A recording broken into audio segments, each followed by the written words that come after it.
As ações que devem pagar entre 200% e 300% do CDI em 2021. Esse é o tema do vídeo de hoje, pessoal. Mas antes de começar, dá um like, se inscreva no canal e ative as notificações. Fala, pessoal. E hoje eu vou falar, sobre 3 empresas que eu peguei aqui que devem pagar entre 200% e 300% do CDI em 2021, tá? Então eu tô falando aqui, vou colocar esse gráfico, de Itaú, Bradesco e Metal Leve. A gente vai comparar com uma Selic esperada para 2021, de 3%, tá? E quais os pontos que eu vou discutir aqui? Bom, primeiro 2020, tivemos a questão do corona e o mercado, de alguma forma foi impactado.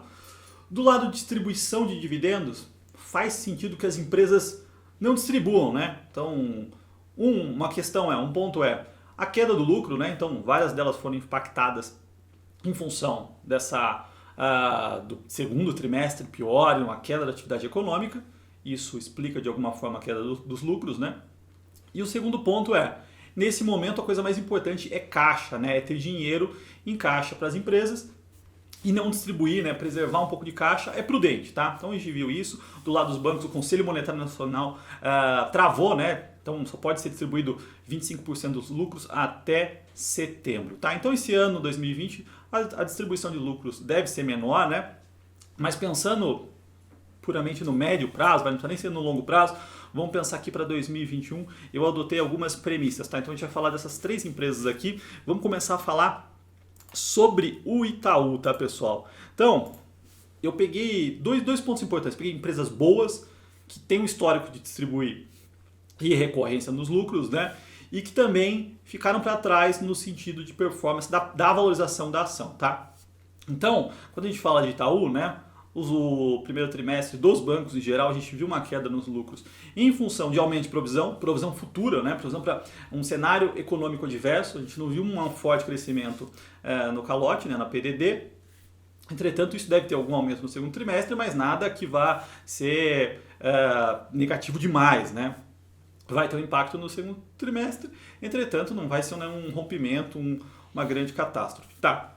Quando a gente pega aqui, então o que eu peguei, tá? Peguei aqui os preços de fechamento de sexta-feira. Então a gente está falando aqui Itaú valendo 26,47 as ações, E Tube 4, um valor de mercado de 250 bi, um valor patrimonial de 135 bi. Então a gente está falando de uma empresa aqui que está valendo 1,9 vezes o price to book value, ou seja, o valor patrimonial dela.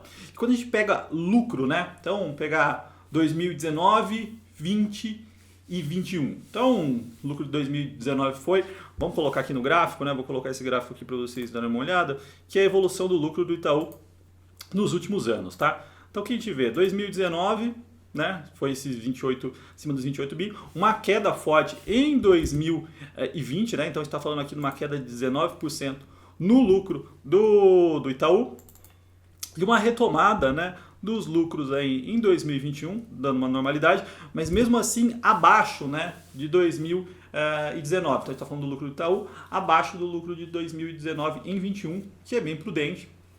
E retomando a distribuição de dividendos, tá? E quando a gente fala de uma distribuição por volta de 65%, que é o que ele distribuía na média, a gente vê um yield, um dividend yield de 7,1%. Ou seja, uma taxa bem atrativa. Se a gente pensar com o Selic hoje a 2,25, final de 2021 a 3%, que é o que o Focus ali, a expectativa média do mercado, tá? Eu coloquei inclusive ali, se a gente considerar o ano inteiro, a gente está tendo pelo menos 2 vezes a taxa Selic. E falando de uma ação para 2021 a 9,2 vezes preço-lucro. Então é bem descontado, é atrativo e ficou para trás, Quando a gente olha para a performance do Itaú, olha o gráfico, A ação está caindo 30% no ano ainda, então ficou bem para trás do índice Bovespa, tá? Então tem um upside aí com múltiplos baixos, ou seja, para quem fica com aquele medo de bolha, de vários pontos, A gente pode ser bem conservador no case, Colocar uma queda de lucro em 2021 em relação a 19 ainda, que a gente vai ver um preço-lucro aí na casa dos 9 vezes e pagando por volta de 7% de yield ao ano, tá? Que é bem atrativo.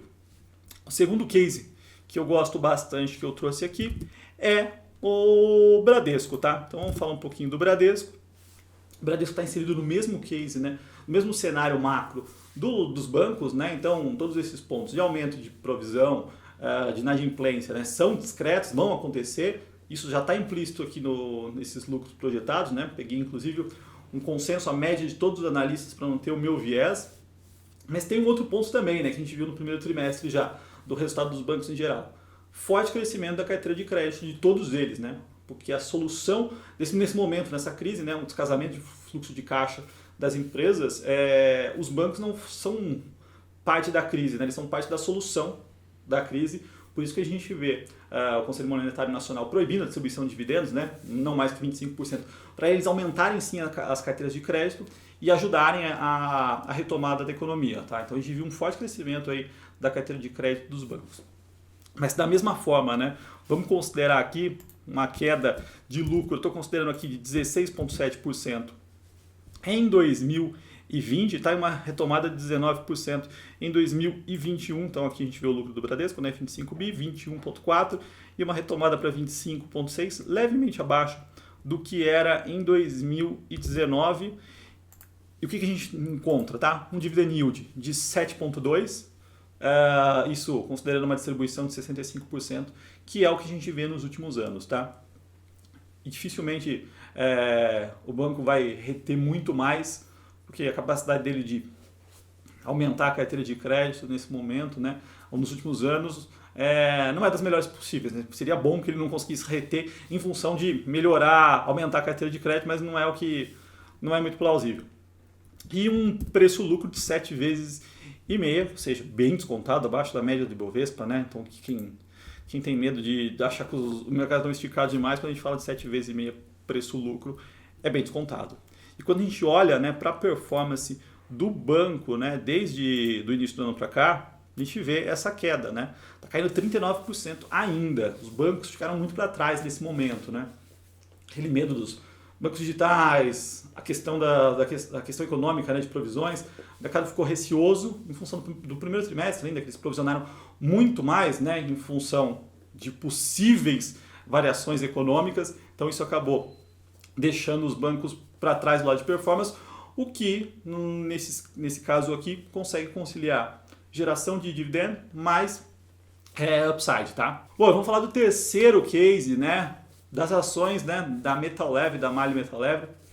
Então, uma das melhores empresas, né, no setor automobilístico, na minha visão, uma empresa que faz pistão e toda a parte do core do motor, já fiz alguns vídeos falando sobre ela, uma empresa já centenária, que distribui 90% a 95% dos lucros aí, todo ano, uma empresa bem gerida, né, cabeça alemã, tem várias barreiras de entradas, desenvolve muita tecnologia, tá? Então é uma empresa que eu gosto bastante, redonda. Se alguém quiser saber mais sobre esse case, né, sobre o case dessa empresa, eu já fiz vídeos aqui, eu deixo no final.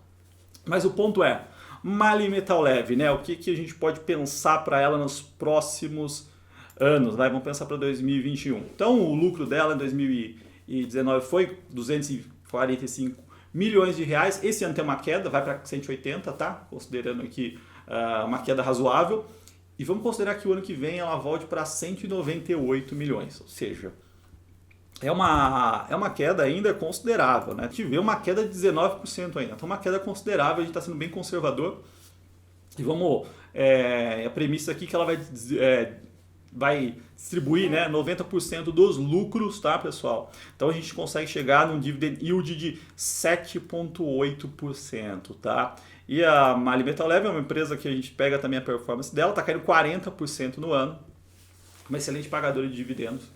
E olhando minimamente para o médio prazo, né, para 2021, essas empresas estão descontadas, né, do lado de valuation. Quando a gente fala aqui, ó, até inclusive de MAHLE Metal Leve, a gente está falando que para o ano que vem ela está 11,6 vezes preço-lucro, abaixo da média histórica, né, e do Ibovespa. Então aquele risco, né, bolha, tá tudo esticado demais, bom, 10, 11 vezes preço-lucro não é esticado, isso considerando ainda sendo bem conservador, né? Colocando que em 2021 o lucro vai ser 20% abaixo de 2019, tá? Então são premissas bem conservadoras aqui. E aí quando a gente compara, né, então aquele gráfico que eu mostrei logo no início, a gente está vendo aqui empresas pagando entre 7% e quase 8%. Se a gente considera uma Selic, média para o final do ano que vem, média para o ano, de 2021, 3%, a gente está vendo aí pelo mais de 2 vezes o CDI, ou seja, estou sendo aqui mais uma vez conservador, porque a expectativa é que a Selic chegue no final do ano em 3 e não a média. Bom, então a gente está falando aqui de empresas sólidas, com modelos de negócios bem claros, que distribuem dividendos de forma recorrente, têm lucros resilientes, e tem uma tradição no nosso mercado, que estão abaixo, bem abaixo do nível de preço pré-corona, e que essa retomada do Ibovespa, que aconteceu, elas ficaram um pouco para trás. Então elas têm um gap para fechar ainda, e 2021, considerando todos esses pontos bem conservadores, a gente vai ver um pagamento de dividend yield de pelo menos 2 vezes, 200% do CDI. Ou seja, tem boas oportunidades aqui, tá, pessoal? Esses gráficos que eu mostrei todos aqui, sei que muitas vezes não fica claro na tela, então eu vou colocar no meu canal do Telegram. Quem quiser, é só se cadastrar, o link está aqui embaixo, eu coloco lá e vocês olham com mais detalhes, tá bom? Bom, é isso. Se você gostou desse vídeo, dá um like, se inscreva no canal e até o próximo.